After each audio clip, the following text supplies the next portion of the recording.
capítulo 13 de Marcos. Eu quero que, à medida que a gente leia, você abstraia um pouco os subtítulos que tem na sua Bíblia. Às vezes tem divisões, né? Na minha NVI já não tem divisão nenhuma no capítulo 13, porque todo ele está numa convergência temática, tá certo? Então eu quero ler com vocês. Marcos capítulo 13, diz assim a palavra do Senhor. Leia com fé. Quando ele estava saindo do templo, um de seus discípulos lhe disse: olha, mestre, que pedras enormes, que construções magníficas. Você está vendo todas essas grandes construções? Perguntou Jesus. Aqui não ficará pedra sobre pedra, serão todas derrubadas. Tendo Jesus se assentado no Monte das Oliveiras, de frente para o templo, Pedro, Tiago e João e André lhe perguntaram em particular: dize-nos, quando acontecerão essas coisas e qual será o sinal de que tudo isso está prestes a cumprir-se? Jesus lhes disse: cuidado que ninguém os engane. Muitos virão em meu nome dizendo sou eu e enganarão a muitos. Quando ouvirem falar de guerras e rumores de guerras, não tenham medo. É necessário que tais coisas aconteçam, mas ainda não é o fim. Nação se levantará contra nação, e reino contra reino. Haverá terremotos e vários lugares, e também fomes. Essas coisas são o início das dores. Fiquem atentos, pois vocês serão entregues aos tribunais e serão açoitados nas sinagogas. Por minha causa, vocês serão levados à presença de governadores e reis, como testemunhos a eles. E é necessário que antes o evangelho seja pregado a todas as nações. Sempre que forem presos e levados a julgamento, não fiquem preocupados com o que vão dizer. Digam tão somente o que lhes for dado naquela hora, pois não serão vocês que estarão falando, mas o Espírito Santo. O irmão trairá o seu próprio irmão, entregando-o à morte, e o mesmo fará o pai ao seu filho. Filhos se rebelarão contra seus pais e os matarão. Todos odiarão vocês por minha causa, mas aquele que perseverar até o fim será salvo. Quando vocês virem, abre aspas, o sacrilégio terrível, fecha aspas, no lugar onde não deve estar, e quem lê entenda, então os que estiverem na Judéia fujam para os montes. Quem estiver no telhado de sua casa, não desça, nem entre em casa para tirar dela coisa alguma. Quem estiver no campo, não volte para pegar seu manto. Como serão terríveis aqueles dias para as grávidas e para os que estiverem amamentando. Orem para que essas coisas não aconteçam no inverno, porque aqueles dias serão de tribulação, como nunca houve desde o dia em que Deus criou o mundo até agora, nem jamais haverá. Se o Senhor não tivesse abreviado tais dias, ninguém sobreviveria. Mas, por causa dos eleitos, por eles escolhidos, Ele os abreviou. Se então alguém lhe disser, vejam, aqui está o Cristo, ou vejam, ali Ele está, não acreditem, pois aparecerão falsos cristos e falsos profetas que realizarão sinais e maravilhas para, se possível, enganar os eleitos. Por isso, fiquem atentos. Avisei-os de tudo antecipadamente. Mas naqueles dias, após aquela tribulação, abre aspas, o sol escurecerá, e a lua não dará sua luz, as estrelas cairão do céu, e os poderes celestes serão abalados. Fecha aspas. Então se verá o Filho do Homem vindo nas nuvens com poder e grande glória. E ele enviará os seus anjos e reunirá os seus eleitos dos quatro ventos, dos confins da terra até os confins do céu. Aprendam a lição da figueira. Quando os seus ramos se renovam e suas folhas começam a brotar, vocês sabem que o verão está próximo. Assim também, quando virem estas coisas acontecendo, saibam que ele está próximo às portas. Eu lhes asseguro que não passará esta geração até que todas estas coisas aconteçam. Os céus e a terra passarão, mas as minhas palavras jamais passarão. Quanto ao dia e à hora, ninguém sabe. Nem os anjos no céu, nem o Filho, senão somente o Pai. Fiquem atentos, vigiem. Vocês não sabem quando virá esse tempo. É como um homem que sai de viagem, ele deixa sua casa, encarrega de tarefas cada um dos seus servos e ordena ao porteiro que vigie. Portanto, vigiem, porque vocês não sabem quando o dono da casa voltará, se à tarde, se à meia-noite, ao cantar do galo ou ao amanhecer. Se ele vier de repente, que não os encontre dormindo. O que lhes digo, digo a todos: vigiem. Amém? Vamos orar, meus irmãos.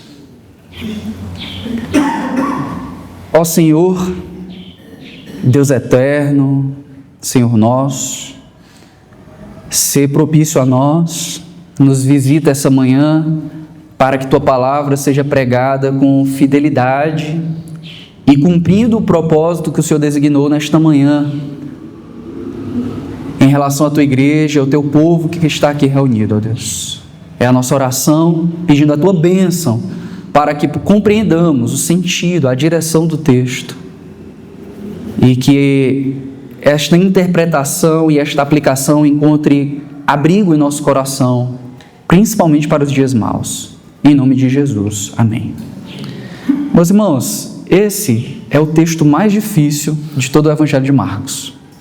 A gente já passou por textos que exigem muito labor interpretativo, muita dificuldade para quem prega e para você que escuta e tenta acompanhar o raciocínio para entender aquilo que o texto está dizendo. Só que esse é um texto reconhecidamente muito difícil. Muitos intérpretes, muitos exegetas de Marcos reconhecem que esse é o texto mais difícil do Evangelho de Marcos. É um dos mais difíceis da Escritura. Primeiro, porque a gente está muito distante do Antigo Testamento. Nós, como brasileiros e cristãos, digamos assim, também como cristãos, nós temos um plano de fundo muito empobrecido do Antigo Testamento. O que dificulta para a gente a compreensão de algumas coisas que Cristo está dizendo, porque são citações e referências a cumprimentos proféticos do Antigo Testamento. Outra coisa que dificulta a nossa interpretação de um texto como esse é porque nós lemos os textos apocalípticos, os textos proféticos, à luz do jornal. Então a gente vê lá a guerra da Rússia contra a Ucrânia, Israel contra o Hamas, o Trump invade e captura o Maduro, e a gente olha essas coisas e vai buscando a realização de textos que nós lemos nisso. Uma outra dificuldade é porque nós não recebemos adequadamente os alertas que Cristo dá. Porque mesmo que tenhamos acontecimentos ao nosso redor que nos fazem vincular aos fatos aqui das Escrituras, o problema é que nós nos detemos mais a esses detalhes do que aos alertas. Então a gente lê uma mensagem e ao invés de ouvir a voz de Jesus que diz, não tenha medo, o que muita gente faz é ter medo. Muitas vezes a nossa relação com o Apocalipse é complicada. Não por causa de Apocalipse, mas por causa exatamente dessas questões. Eu gosto muito de uma figura que se diz de uma criança que chegou para o pastor dela e falou, pastor, li Apocalipse inteiro. E aí o pastor perguntou, e o que foi que você achou? E ele falou, achei muito massa, Jesus vence no final. Ou seja, a criança captura a essência do livro de Apocalipse. Mas muitos de nós não. Ah, meu Deus, o que é a besta, o que é o chip, o que é o celular que paga com cartão de crédito aproximando, né? Olha a inteligência artificial, é o anticristo, entendeu? Então, a gente perde a essência das coisas. Por último, entre tantas outras dificuldades, eu creio que uma para nós, para interpretar um texto como esse, é porque nós temos uma dificuldade de ter perspectiva, tanto profética, ou seja, de entender as coisas na linguagem profética, daqui a pouco eu vou explicar isso, mas também porque a gente tem uma dificuldade de organizar os evangelhos sinóticos. Não de organizar no sentido de eles fazerem sentido, mas de a gente entender a complementaridade que cada um tem em relação ao outro. São 3 evangelhos sinóticos, Mateus, Marcos e Lucas. A gente sabe que o evangelho de Marcos é muito provavelmente o primeiro a ter sido escrito. Portanto, Lucas e Mateus usaram o material de Marcos como referência, como uma fonte ali para os seus próprios escritos. Então, esses textos, eles se expandem, eles pegam outros detalhes, pegam nuances de discurso que não estavam registrados em Marcos e trabalham dessa forma. Então, quando a gente pega Marcos capítulo 13 e a gente pega Mateus capítulo 24 e Lucas 21, a gente tem que colocar um de lado do outro e entender qual é a ênfase, qual é a resposta, qual é o detalhe de cada um desses textos. Amém? Por exemplo, Marcos, a gente vai ter uma linguagem diretamente ligada ao templo. Lembra que a gente tem trabalhado e hoje encerra o texto em que apresenta a atenção de Jesus e o templo? Você não pode ler Marcos sem perder isso. Lá, desde o capítulo 10 até o capítulo 13, a gente está trabalhando o quê? Jesus em tensão contra o templo. E um dos significados teológicos é que o templo está perdendo o seu tempo e Jesus está apresentando um novo tempo nele. Ele é o nosso templo. Amém? E a gente não pode perder isso aqui. Em Lucas, isso está bastante forte também. Mas quando a gente vem para Mateus, por exemplo, Mateus está falando realmente do fim do templo e do fim do mundo. Entendeu? Então a gente tem que pegar esses textos com todos esses significados. Jesus aqui está falando do templo. Jesus também está falando do fim do mundo, mas ele está falando muito sobre o templo. Mas não significa que por ele estar falando sobre o templo, ele não esteja também falando sobre o fim dos tempos, porque Mateus tira isso desse diálogo também. Certo? Estou complicando mais do que ajudando ou estou ajudando? Está mais ou menos, né? Então vamos lá para o texto. Veja, o texto conecta novamente ao contexto do templo. Diz o versículo 1. Quando ele estava saindo do templo, um de seus discípulos lhe disse. Então veja, ainda está mostrando qual é o cenário. O templo. No templo, Jesus foi interpelado por líderes religiosos, ele respondeu líderes religiosos, ele purificou, ele julgou o templo. A parábola da figueira tinha a ver com o templo. Na última pregação que foi a do Estevão, Jesus é quem levanta um questionamento aos líderes e pessoas que servem ali no templo, e agora está mostrando essas coisas em um outro patamar. Jesus agora está saindo do templo. A figura que tem nuances, como eu falei, que a gente tem que guardar da leitura do Antigo Testamento. Por exemplo, Ezequiel fala do Espírito saindo do templo. E para onde o Espírito vai? Lá para o Monte das Oliveiras. E olha como o decurso desse texto é muito parecido. Ó. Quando Jesus estava saindo do templo, um de seus discípulos lhe disse: olha, mestre, que pedras enormes, que construções magníficas. E de fato, irmãos, o templo e todas as edificações ao redor eram incríveis. Tinha uma parte do templo que tinha placas de ouro reluzentes, pinturas de branco. Dizem que quando se chegava perto de Jerusalém, se via o templo de longe, era como se fosse um monte nevado. Quando você olhava para essas placas de ouro reluzentes, as pessoas não conseguiam nem manter, né? Uma vez eu fui pintar essa parede aqui de lado, sabe essa parede aqui de lado da igreja? Para botar o 9, de 9 horas, porque o culto passou da noite para manhã, e tinha um sol tremendo lá. Um irmão passou e falou assim: ei, pastor, você vai ficar cego. Quase que eu fico cego mesmo, de tanta clareza. E esse ouro lá reluzia assim, de forma incrível. Era uma coisa esplêndida. E eles estão boquiabertos. Não sei aqui quem já passou por um lugar assim, né? Tipo o Arco do Triunfo lá de Sobral, né? United States of Sobral, né? Então você passa por lá e tal. Então, uau, né? Porque tem coisas. A gente chegando aqui em Ubajara, né? Ver o Planalto da Ibiapaba e, nossa, eles estão vendo uma construção que deixa eles de boca aberta, com a boca aberta. E aí Jesus responde no versículo 2. Você que está vendo todas essas coisas grandes, perguntou Jesus, aqui não ficará pedra sobre pedra, serão todas derrubadas. Então veja, Jesus, ele está dando continuação ao juízo que ele já começou a realizar e agora profetizar acerca do templo. Lembra, Jesus já falou, olha, para a figueira, não se coma mais fruto de ti. E a figueira falava sobre o templo. É muito claro que a figueira é sobre o templo. E aí Jesus purifica, julga, na verdade, mais do que purificar, ele julga o templo. Ele traz ali dizeres mostrando que ele, quem é ele tem autoridade sobre todas as coisas. E agora ele está dizendo, olha, o tempo desse templo vai chegar ao fim. Não ficará pedra sobre pedra.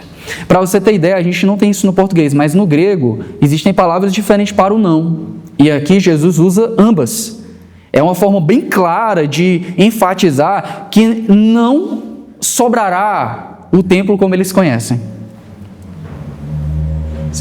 Por isso que o nosso texto diz assim, ó, aqui não ficará pedra sobre pedra, pedras serão todas derrubadas. O tradutor tenta dar ênfase, né? Nada ali vai restar. E olha a continuação, versículo 3. Tendo Jesus se assentado no Monte das Oliveiras, de frente para o templo, Pedro, Tiago, João e André lhe perguntaram em particular: dize-nos quando acontecerão essas coisas e qual será o sinal de tudo isso que está prestes a se cumprir. Então, meus irmãos, Pedro, Tiago, João e André são judeus. Então, falar sobre destruição de templo para judeus é uma coisa muito assombrosa, é uma coisa muito sem comparação. Inclusive, eles ligam isso ao fim, certo? E aí Jesus fala aquilo e eles chegam em particular e querem saber, Senhor, quando é que isso vai acontecer? Quando isso vai se realizar? Veja que a pergunta não é sobre o fim do mundo necessariamente, que é a nossa pergunta diante desse texto, né? Quer que você chega para esse texto? Deixa eu dar uma olhadinha aqui. Quando é que vai ser o fim do mundo? Já sei. Tem até um autor que errou, tá? Porque todo mundo erra a data do fim do mundo, né? Ele diz assim, ó, o dia e o mês a gente não sabe, a dia e a hora a gente não sabe, mas o ano a gente pode saber. Aí ele tentou descobrir o ano. Dá vontade de rir, né? Tem uma coisa, pesquisa na internet depois, o grande desapontamento. Teve uma época, meus irmãos, que pessoas no mundo todo se guardaram para o dia que o mundo ia se acabar, para o ano que o mundo ia se acabar. E tal, venderam a casa, tiraram o dia da poupança, não sei o que, e o mundo não acabou, tá aqui hoje, 2026, 25 de janeiro, por isso que é o grande desapontamento. Então tem seitas, heresias aí que tentam marcar o dia no calendário, né? Mas a pergunta deles não é nem sobre o fim do mundo, lá em Mateus tá bom? Por isso que a gente não pode perder isso também de perspectiva, de que existe uma nuance aqui do fim. Mas a pergunta deles é quando vai ser o fim do templo? Quando é que não vai sobrar pedra sobre pedra? Vamos ler. Note que Jesus não começa respondendo. Por isso que as pessoas chamam esse sermão de sermão profético. Porque não é apenas uma profecia. E não é apenas um ensino. Jesus começa consolando, irmãos. Por isso que eu quero que você pegue a direção teológica desse texto, em que boa parte do texto, aquilo que Jesus fala aqui, não é para lhe dar detalhes sobre o fim, nem do templo, nem do fim do mundo, mas boa parte do que Jesus fala aqui é uma preparação para os discípulos, para quando vierem esses dias maus, seja o fim do templo, seja o fim dos tempos, amém? Tranquilo, você está guardando isso? Jesus se preocupa com os seus discípulos, ele se preocupa conosco, e a primeira parte do sermão não é dizer quando, mas é dizer como nós devemos agir, como nós devemos viver. E aí começa dizendo assim, ó, Jesus diz, cuidado, primeira coisa é isso, que ninguém os engane. Muitos virão em meu nome dizendo sou eu e enganarão a muitos. Então a primeira coisa que Jesus está falando é que, olha, não se surpreenda se amanhã ou depois de amanhã, está bem pertinho da morte e ressurreição de Jesus, começarem a aparecer pessoas dizendo que sou eu. E olha, eu vou dizer mais, as pessoas vão acreditar, mas a vocês eu digo, cuidado, para vocês não se tornarem seguidores do Henrique Cristo, tá? Conhece o Henrique Cristo aqui? Então, cuidado, ele está dizendo, virão muitos em meu nome. E você pensa que é brincadeira, mas quando a gente chega lá em Atos, no capítulo 5 e no capítulo 21, nós temos relatos de pessoas que se apresentavam como Messias, arregimentando para si muitas pessoas. Em Atos 5 tem um cara que tem 400 pessoas com ele. Lá em 21, tem para Paulo, o inquiridor falando que tem um egípcio também arregimentando várias pessoas. Se eu não me engano, Flávio Joséfo diz que ele, ao invés de ter 3.000 pessoas, ele tem 30.000 pessoas ao redor dele. É muita gente. Mas você e eu, cuidado. Não nos surpreendamos se aparecer alguém se colocando no papel de Jesus. Isso é uma das marcas do fim do templo, mas também é uma das marcas da era que nós vivemos. Que era essa? Eu vou falar daqui a pouco, mas vamos continuar. Quando ouvirem falar de guerras e rumores de guerra, não tenham Medo. Então, quando você abrir o jornal e tiver uma guerra, o que é que você vai fazer? Orar. Não ter medo. Um dia, um dia não, faz um tempo já, eu me lembro que a moda da vez era uma onda que ia chegar aqui no Ceará. Eu morava em Fortaleza. Aliás, eu acho que já morava em Limoeiro, mas eu ia muito para Fortaleza e tinha alguns amigos, pessoas assim, que eu conheço, do meu círculo, que eu vou baixar menos os braços, porque os vídeos da igreja estão ficando feios. Vocês sabem do que eu estou falando. Mas alguns do meu grupo, assim, eu ficava boca aberta. Não, tem aqui um vídeo no YouTube. Na época era no YouTube que a gente conhecia as besteiras, né? Não era no TikTok nem no Instagram, não. Era no YouTube um cara lá que pegava o relógio do tempo de Deus e tal, não sei o que, e falava que havia uma onda que ia engolir todas as coisas e Fortaleza para ser baixo ia ser inundado. E o pessoal estava pensando, vamos comprar uma casa lá em Guaramiranga ou em Ubajara, sabe? Em Ibiapaba, etc., para a gente fugir dessas coisas. Olha os tempos, guerra, rumores de guerra, etc. e tal. Tudo com medo. Arrancando os cabelos. E é o que elas guardam das palavras de Jesus, é só a parte que lhes cabe, que elas querem, que é os detalhes do fim. Mas Jesus, ele está preparando o coração dos discípulos, e a coisa mais enfática dele é: não tenham medo. Amém, irmãos? Guarda isso. Você vai ler matérias, você vai ver coisas, mas aquilo que Jesus está preparando os seus discípulos é para que eles não tenham medo. Haverá rumores de guerra, e houve naquela época, né, para a destruição do templo. E o que é que Jesus diz? É necessário que tais coisas aconteçam, mas ainda não é fim. Então vai passar o tempo ali para aqueles discípulos, eles vão ver rumores e tal. É agora que o templo vai ser destruído? Não, ainda não é o fim do templo. Nação se levantará contra nação, e reino contra reino. Haverá terremotos em vários lugares e também fomes. Essas coisas são o início das dores. Então Jesus está dizendo que haverão acontecimentos, esses acontecimentos serão um apontamento de que ainda não é o dia, mas o dia está próximo. Quem gosta de teologia vai pensar que eu sou um preterista, mas eu não sou um preterista, tá? O que é um preterista? É que olha para textos proféticos e dizem que tudo já se cumpriu. Não, mas respeitando esse texto aqui dentro de Marcos, ele tem linguagem preterista. Ele está dizendo aqui sobre o fim do templo. E o que Jesus está dizendo é que existe um período, que é o início das dores, antes da destruição do templo.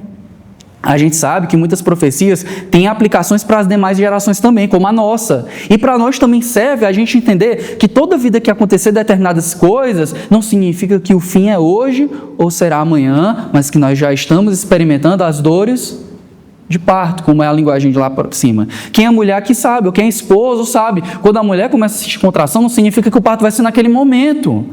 Mas, à medida que as dores ficarem mais latentes, o tempo está se tornando cada vez mais próximo. Então, é isso que eles devem aprender. Mas o fundamental, cuidado e não tenham medo.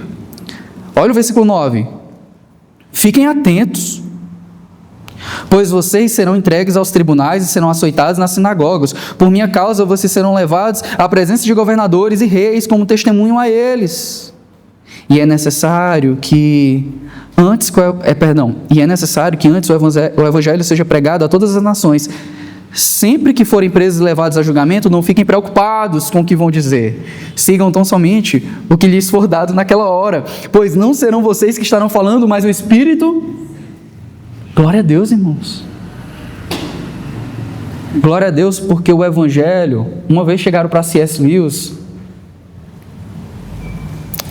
e conversando com ele, debatendo sobre o cristianismo, e ele falando que o cristianismo, ele tem um teor incômodo, ele tem um teor dolorido. Em qual sentido? De que se ele estivesse buscando prazer por si só, ele não buscaria o cristianismo, ele abriria uma garrafa de vinho. Porque o cristianismo, ele não trabalha com uma utopia, ele não trabalha com uma ideologia, ele trabalha com um realismo revelado a nós. Ou seja, Jesus, para consolar os seus discípulos, ele não chega e diz assim: ó, Davi, tá comigo, viu? Não vai acontecer nada, tá de boa, viu? Tá suave na nave. Já ouviram falar disso, né? Ou então eu sou mais, né? Sabe, pessoal, o pastor é malandro. Quem sabe, né? Hoje eu não sou mais. Mas veja, o que Jesus traz? Como é que Ele consola os seus? Vai acontecer. Tem denominações, igrejas, você chega lá, pare de sofrer. Meus irmãos, o Evangelho não promete isso. Você vai visitar igrejas, eu não vou falar mais da igreja da parede preta, porque tem igreja da parede preta que é séria.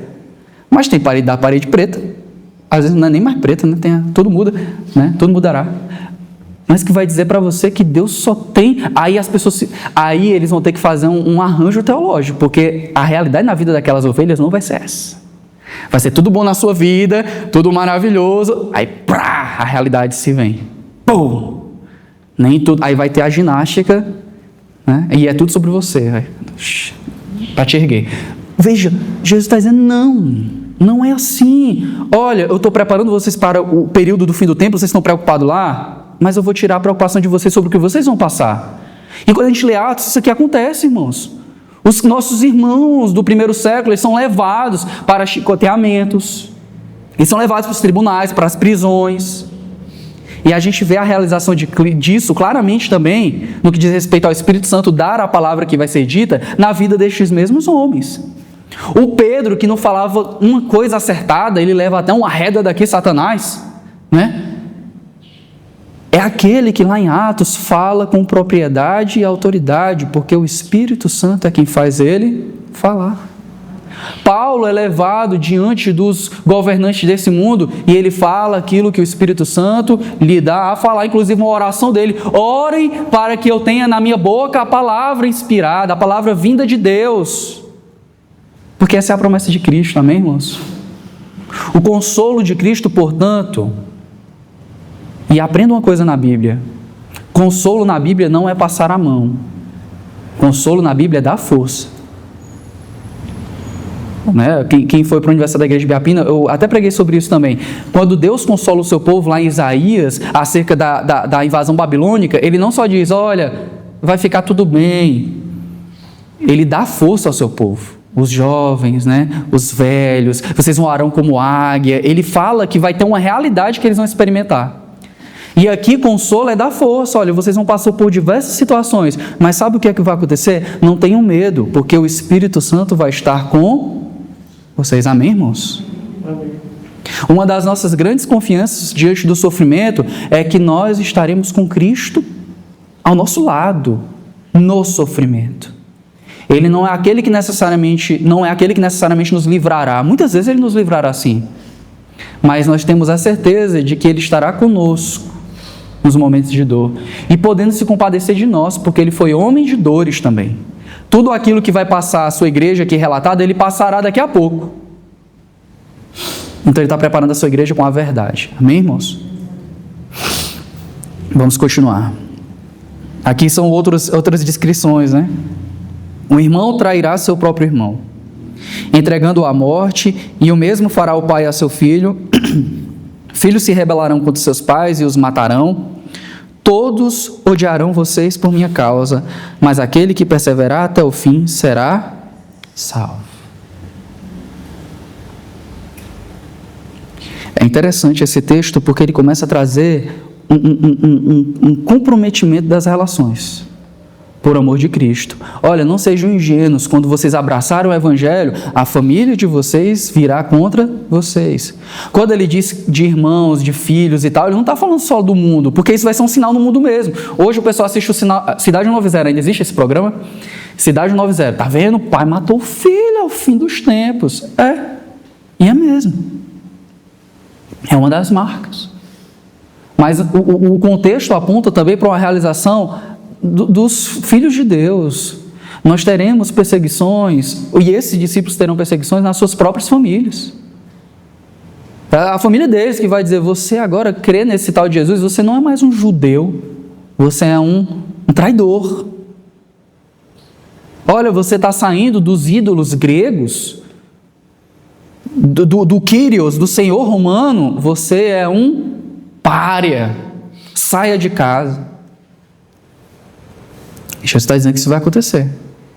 Mas ele também diz que aquele que perseverar até o fim será salvo. A ideia não é que a perseverança alcança a salvação, mas que os salvos viverão na perseverança. Ou seja, existe uma marca daquele que pertence a nós, que é a marca da perseverança. Amém, irmãos? Ou seja, como nós saberemos quem não é dos nossos? Espera. João, ele falou, eles saíram dos nossos porque não eram dos nossos. Não é uma saída da redenção, é uma saída da comunidade. Eles saíram da comunidade e se revelaram quem eles eram. E Jesus está dizendo, e é uma grande marca da gente, meus irmãos, é dos crentes, é que eles perseverarão, eles serão fiéis até o fim. Amém, irmãos? É a marca que Cristo traz. E outra coisa que me chama a atenção aqui, meus irmãos, é que hoje muita gente sai da igreja por qualquer motivo. A cadeira lá na igreja dá dor nas minhas costas, eu vou sair da igreja.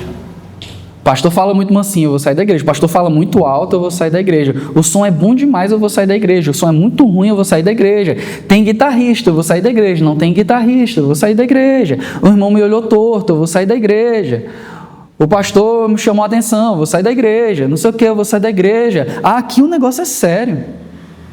Ele está falando de pessoas que vão perseverar, não diante do besterol, dos mimimis, é que vão perseverar diante do assassinato, vão perseverar diante da perseguição, vão perseverar diante das guerras e rumores de guerra, vão perseverar em meio a muita coisa que vai dizer, será que vale a pena mesmo continuar crente?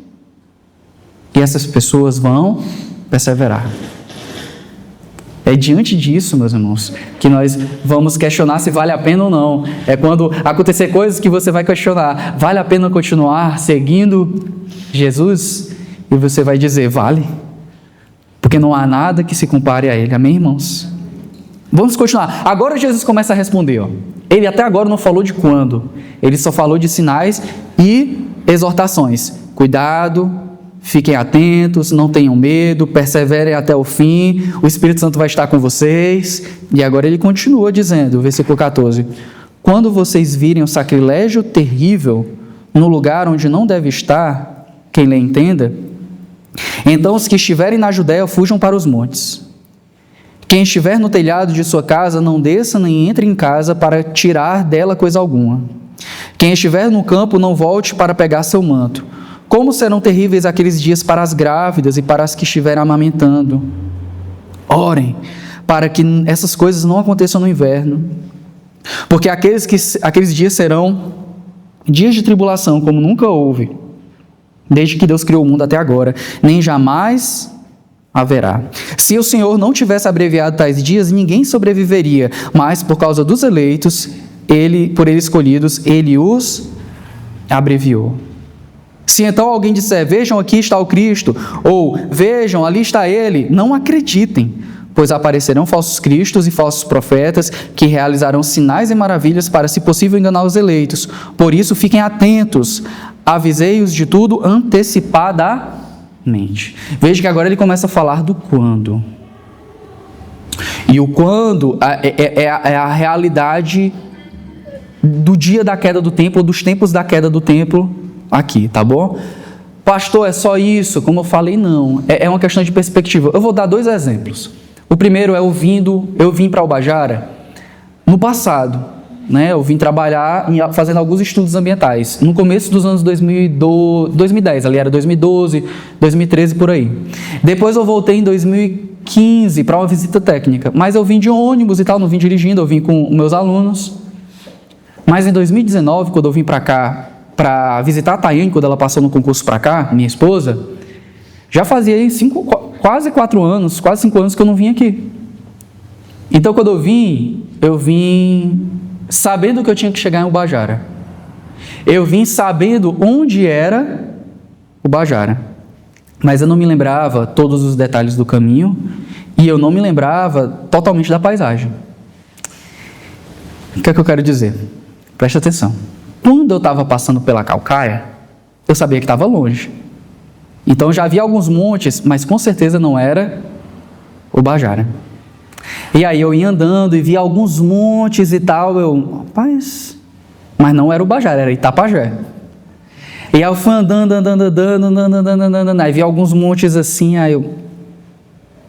é a Meruoca, ainda não é a Ibiapaba. Quando eu saí de Sobral, aí eu vi um monte, e ali já é a Ibiapaba, ali já é o Jordão, né? Ali já é Ibiapaba, mas ainda faltava 1h30.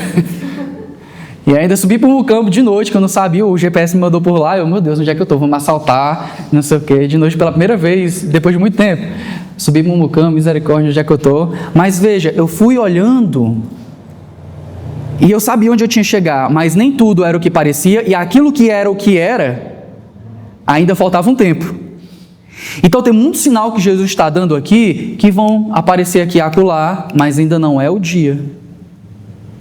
E ainda que venham sinais que são escancaradamente os sinais dos fins dos tempos, não significa que é hoje. Talvez ainda falte 1h30, tá? Para chegar em Ubajara. Então, você precisa ter uma perspectiva.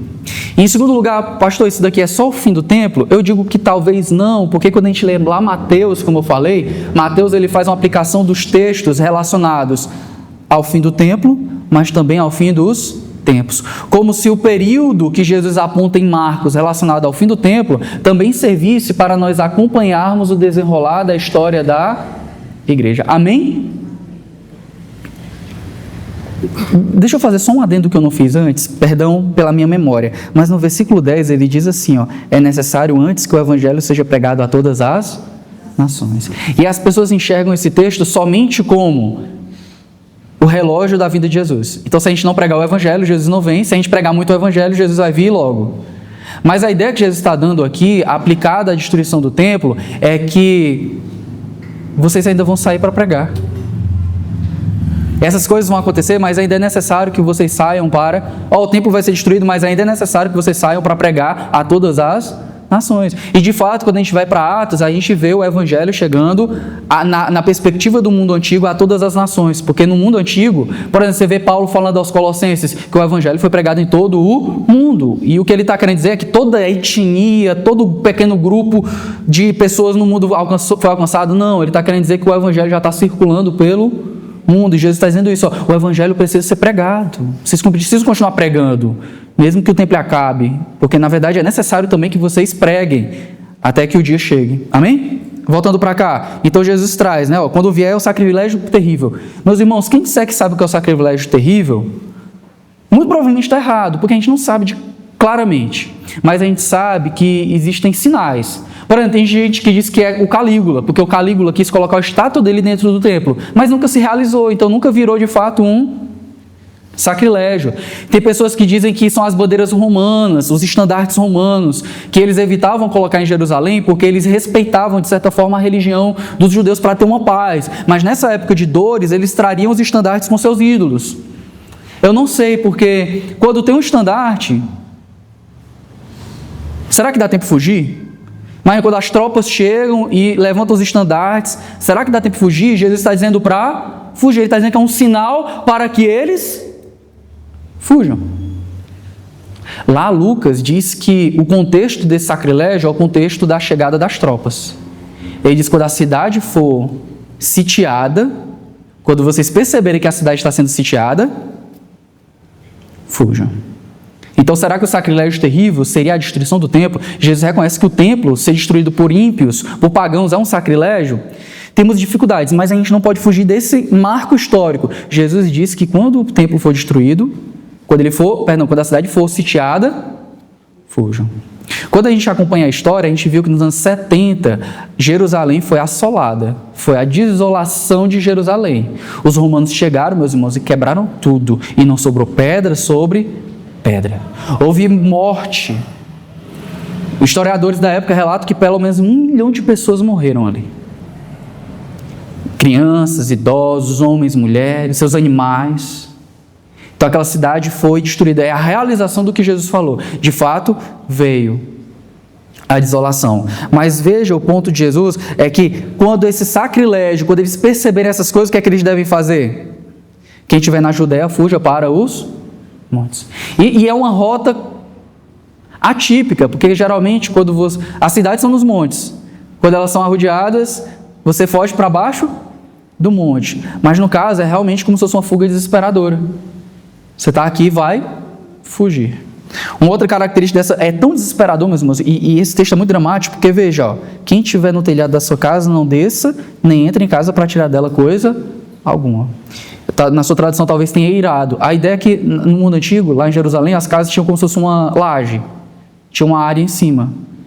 Então, ó, quando vocês perceberem essas coisas, não desçam. Quando ele diz não descer, não é que você não desça, vai ficar pendurado lá a vida toda. A ideia é não desçam e tente entrar em casa para pegar alguma coisa e depois fugir. A ideia é quando vocês descerem da laje, quando vocês descerem do eirado, já partam. Quem estiver no campo, não volte para casa para pegar o seu manto, já vai embora. Como serão terríveis aqueles dias para as grávidas e para quem estiver amamentando. Meus irmãos, quem tem filho e viaja, não tem porta-mala que dê, não é não, Esther? Não é não, Cícero? Você vai viajar e você, meu Deus, essa mala aqui era tão grande, mas agora você fica fazendo malabarismo para caber as coisas. Até a chinela tem que ter um lugar específico. Não dá tempo. Não dá tempo de arrumar porta-malas. Né? O porta-malas da época. Não dá tempo para as mulheres pegarem um enxoval, pegarem aquela bolsinha que tem a mamadeira, o troca-fralda. Não vai dar tempo, ai delas. O ai dele aqui não é de julgamento, é de se compadecer. Ai dessas mulheres que estiveram amamentando. E ele coloca uma responsabilidade para o povo daquela época. Orem. Meus irmãos, aprendamos uma coisa nessa manhã. A oração também é o meio pelo qual Deus realiza os seus decretos, amém? Deus estabeleceu que os pregos sejam pregados, mas Ele também estabeleceu que nós batamos nos pregos. Não é uma saída de uma visão da soberania de Deus, não é anular a soberania de Deus, é reconhecer como Deus revela a sua soberania nas Escrituras. Ele está dizendo, olha, o templo vai ser destruído e orem, peçam a Deus para que não seja no inverno, porque se for no inverno vocês não vão ter para onde fugir. Vocês vão morrer no frio. Então orem. E aqui as grandes exortações para aquele povo e para nós, para quando chegarmos em dias difíceis, é que nós temos que aprender a orar e pedir. O Novo Testamento está cheio disso. Orem pelas autoridades, orem para que tudo vos vá bem. Uma série de pedidos de oração. Ontem eu compartilhei uma característica de Tiago, né? Tiago dos joelhos enrijecidos, aquele que orava tanto que o joelho dele estava travado. Nós precisamos aprender a orar nos tempos difíceis, nós precisamos aprender a orar, principalmente a gente que reconhece que já vivemos o fim dos tempos, no sentido de que a nossa era da igreja já é a era do fim, pode não ser o fim do fim, mas que a gente já está no fim dos tempos, a gente vê isso lá em Apocalipse, quando se cita Joel capítulo 2. O fim dos tempos já começou, amém? Hoje é um novo dia, um novo dia do fim dos tempos. Mas vejam, quando essas coisas acontecerem, fujam, é o alerta de Jesus. E aí ele dá um consolo para aquelas pessoas. Se o Senhor não tivesse abreviado tais dias, ninguém sobreviveria.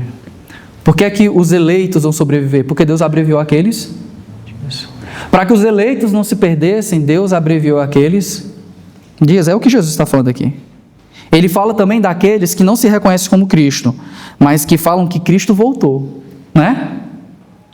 Isso era uma perturbação na igreja antiga. Você lê a carta de Paulo aos Tessalonicenses, ele vai conversar com a igreja, onde tem irmãos perturbados, tristes, porque pessoas disseram que Jesus já havia voltado. E aí eles ficaram, meu Deus, e como é que fica a ressurreição dos mortos? E aí, entendeu? Porque muitas pessoas naquela época, Jesus está dizendo, olha, vão vir pessoas no meu nome, vão dizer, ó, Jesus está ali, Jesus está ali, Jesus já voltou. Significa que ele voltou? Não. Pois aparecerão falsos cristos e falsos profetas que realizarão sinais e maravilhas para, se possível, enganar os eleitos. Se possível. Mas por que os eleitos não serão enganados? Versículo 23. Por isso fiquem atentos. Avisei-os de tudo antecipadamente. Meus queridos irmãos, a revelação de Deus nas Escrituras é uma bênção, amém? Se debruce sobre elas, leia, está em janeiro ainda, dá tempo de começar a leitura bíblica anual. Leia, conheça as Escrituras, sabe por quê? Porque a revelação de Deus é um dos meios pelo qual Deus prepara os seus eleitos para que eles não caiam nas ciladas. Muitos virão em meu nome, muitos dirão aqui e ali, virão falsos profetas. Vai ter gente que vai fazer coisa que você vai ficar de boca aberta. Eles farão sinais e maravilhas, prodígio, mesmo maravilha, que é uma coisa que você vai ficar... Está entendendo? E talvez você se convença se você não tivesse sido previamente avisado. Então o sermão de Jesus aqui consola, avisa, e esse aviso é uma forma de preparar os seus filhos. Por isso sejamos preparados, estejamos preparados. Ei, fulano ali está pregando, fazendo milagre, não sei o quê, mas o evangelho está sendo pregado. Não, é uma adaptação. Anátema. A gente já foi avisado, pastor, mudar de igreja, porque ali é que tem o fogo. Que fogo, macho? Diz aí, né? Que se for fogo bom, deixa eu ir lá também. Mas se for fogo ruim, apaga, né? O pessoal diz assim, né? Teologia esfria o crente. Não, teologia apaga fogo falso. Porque conhecer a Deus e conhecer as Escrituras é uma forma de nós sermos avisados daquilo que poderia nos enganar, se possível enganar os eleitos, se possível. E aí vem a parte final. Vai dar tempo? Eita, eu ainda tenho 3 minutos, só glória. Sendo mais 10, né? Vamos lá. Mas naqueles dias, após a tribulação, o sol escurecerá e a lua não dará sua luz. As estrelas cairão do céu e os poderes celestes serão abalados. E a grande questão aqui é se isso significa uma coisa ou outra, ou duas coisas juntas. O que é uma coisa ou outra? É isso daqui, porque isso aqui claramente, tá, meus irmãos? Isso aqui não tem dúvida, mas se é só isso. Ou se é só isso, vou discutir. Presta atenção, aqui é um marco profético. Essa palavra aqui, esse termo, não é para você ficar olhando o sol. Eita, o sol está caindo hoje. Chegou o dia. Olha as estrelas, a lua escureceu. Entendeu? Tem gente que morre de medo de eclipse. Eclipse lunar. Eita, vigília, vamos morar no monte, que Jesus vai voltar de madrugada. Mas aqui é um marco profético. Aqui, meus irmãos, é um termo que aparece várias vezes no Antigo Testamento. Você pode pegar, por exemplo, para ler depois, Isaías capítulo 13, versículo 10, Isaías 34, versículo 4, onde isso aqui é um marco para falar, é um marco de um tempo. Que tempo é esse? É um tempo em que o Senhor, o Messias e o Senhor Deus, eles vão reinar sobre todo tipo de soberania. Então, sol, lua e estrelas não é somente os luminares, ou os preteristas vão dizer, né? Quem acha que tudo aqui já se realizou, nem sequer são os luminares. Não sei, vamos ler Mateus, né? E eu acho que Mateus aponta para o fim também. E quando a gente lê Apocalipse também tem alguma coisa vinculada ao fim, né? Esse mundo vai ter distúrbios, amém? Mas aqui é um marco profético, de fato. Tem um significado, olha, virá alguém, como está apontando Isaías, como eu falei, capítulo 13, capítulo 34, virá alguém que vai se estabelecer acima de toda soberania. Sol, estrelas e luminares, sol, lua e luminares são autoridades. Entendeu? Essa é a figura lá do Antigo Testamento. Então Jesus provavelmente está estabelecendo um marco. Presta atenção, quando essas coisas acontecerem, alguém vai reinar. Alguém vai se estabelecer como autoridade sobre todas as coisas. E para mim, meus irmãos, sério mesmo, é a minha grande confiança. Eu creio no Cristo ressurreto e que subiu aos céus, que está assentado à direita do Pai e que a Ele foi dada autoridade sobre todas as coisas nos céus e na terra. E Jesus, você vai entender aqui, Jesus agora cita Daniel, capítulo 7. Então se verá o Filho do Homem vindo nas nuvens com poder e glória. A gente não lê isso aqui sem cantar, né? Então se verá o Filho do Homem vindo sobre as nuvens com poder e glória. Apontando para o fim, né? E também aponta para o fim. Eu não quero que você perca isso, essa questão da perspectiva. Mas aqui Jesus estabelecendo um marco para aquele povo. Olha, quando o templo foi destruído, as autoridades do templo, Roma, tudo isso vai sucumbir junto. E vocês têm que lembrar o seguinte: existe alguém que está sentado à direita de Deus, e é Ele quem governa todas as coisas. Meus queridos irmãos, quando Daniel vê a visão, é a mesma visão. Então, eu vi vindo o Filho do Homem, um semelhante ao Filho do Homem, que se assentou à direita do Ancião de Dias. Quando ele vê vindo, não é que veio do céu para a terra, tá certo? É que ele veio vindo na visão dele. Na visão dele, ele veio vindo. E esse que veio se assentou. Então, você não precisa interpretar somente como se esse texto estivesse falando de Jesus vindo à terra.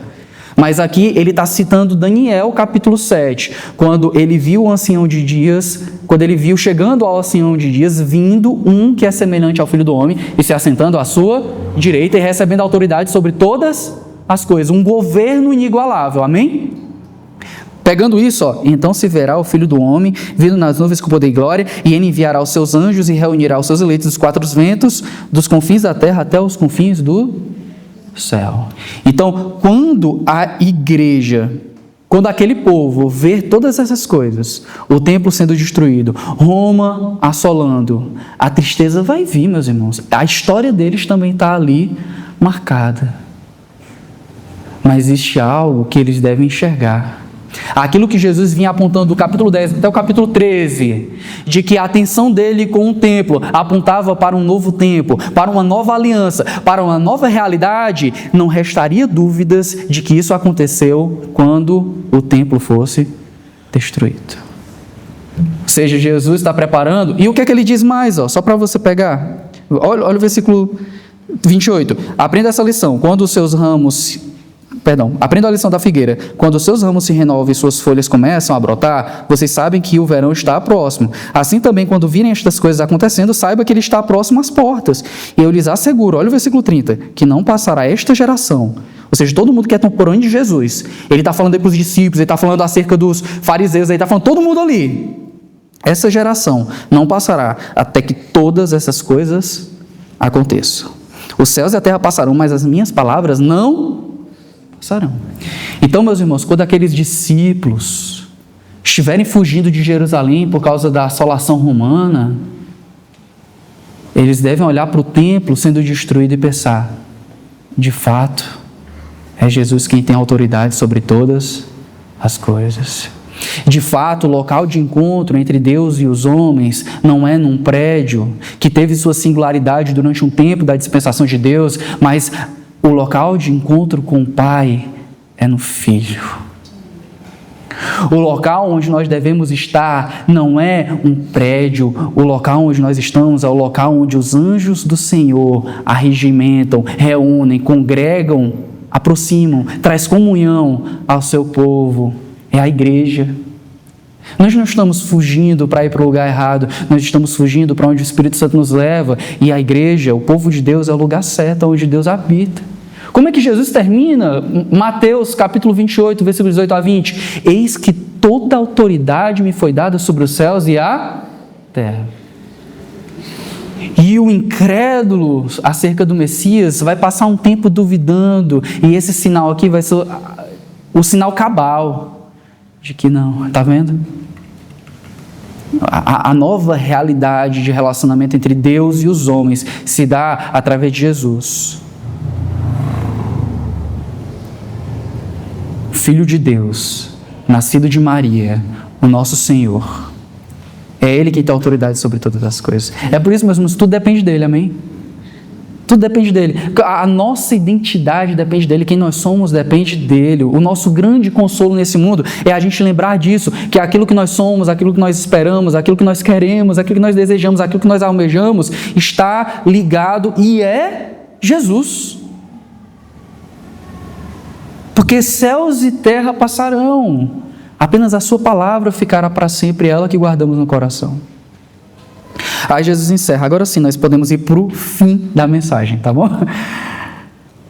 Quanto ao dia e à hora, ninguém sabe. E aqui é onde o texto complica para quem é preterista, porque parece claramente que Marcos não está tratando sobre dia, apenas sobre o dia da destruição do templo. Quando a gente vai lá para Mateus, isso fica mais claro. Mas quanto ao dia e à hora, quando é? Ninguém sabe. É por isso que às vezes a gente tem que ser humilde, meus irmãos. Não tenha medo de dizer que não sabe. Eu não sei sobre o assunto. Eu tenho que aprender isso. Porque eu sou metido, irmãos. Quem me conhece aqui, o menino que me conhece mais, eu sou metido, eu quero saber tudo. É do meu ser, assim, ó, devorar coisas para saber. Mas tem coisa que eu tenho que dizer, cara, sobre isso eu não sei não. Entendeu? Física quântica. Não sei. Entendeu? Escala, não sei o quê. Eu não sei de violão, eu só enrolo. Meu sonho eu fico babando, assim, vejo um guitarrista, o Josiel e tal. Essa pauta da guitarra eu boto ali profeticamente. Ó. A gente está lendo Sermão Profético, né? Um dia alguém vai tocar você, Les Paul. Vai arrasar com você. Não para destruir, né? Entendeu? Mas eu estou falando isso que faz um solo aí, não sei. Canta no tom, sei não. Não sei, tem coisas que a gente tem que falar, não sei. O próprio Cristo diz, ele está falando não sei, não porque ele não seja o Filho de Deus, meus irmãos, porque na sua encarnação, ele decide não saber algumas coisas. Ele decide submeter-se à vontade do Pai, realizada nele, em total confiança, em plena direção de Deus. Como é que ele não sabe? Se ele quisesse, ele sabia, ele sabe um bocado de coisa aqui. Ele sabe que tem que subir para o monte, ele sabe que tem que descer do eirado, ele sabe que o templo vai ser destruído, ele sabe um bocado de coisa. Por que ele não sabe o dia nem a hora? Porque ele não quer. Não é porque ele não pode. Mas a palavra para a gente é a seguinte, versículo 33. Fiquem atentos, vigiem. Vocês não sabem quando virá esse tempo. É como um homem que sai de viagem, ele deixa a sua casa, encarrega de tarefas cada um dos seus servos e ordena ao porteiro que vigie. O que é vigiar, meus irmãos? Vigiar aqui não é só ficar na porta. Será que vem ladrão? É bom colocar uma câmera aqui, é bom aumentar esse muro. Vigiar, meus irmãos, é nós nunca nos esquecermos de que um dia o nosso Senhor Jesus voltará. É a gente nunca tirar do coração e nunca perder de perspectiva a realidade que Jesus está apontando, que embora os dias sejam maus, haverá um dia que esses céus se abrirão e que o nosso Salvador voltará em poder e glória. Que embora exista uma realidade que esteja passando, uma nova realidade governada pelo Espírito Santo, e que mesmo nela nós vamos experimentar dores e aflições nesse mundo, e seremos bem-aventurados por conta disso, quando o tempo demorar, e às vezes o tempo demorar faz com que a gente esqueça das coisas, né? A gente continue vigiando, a gente continue domingo após domingo, quarta após quarta, pequeno grupo após pequeno grupo, devocional após devocional, santa ceia após santa ceia, nos lembrando de que o nosso Senhor voltará. Por isso eu digo a todos, vigiem, amém?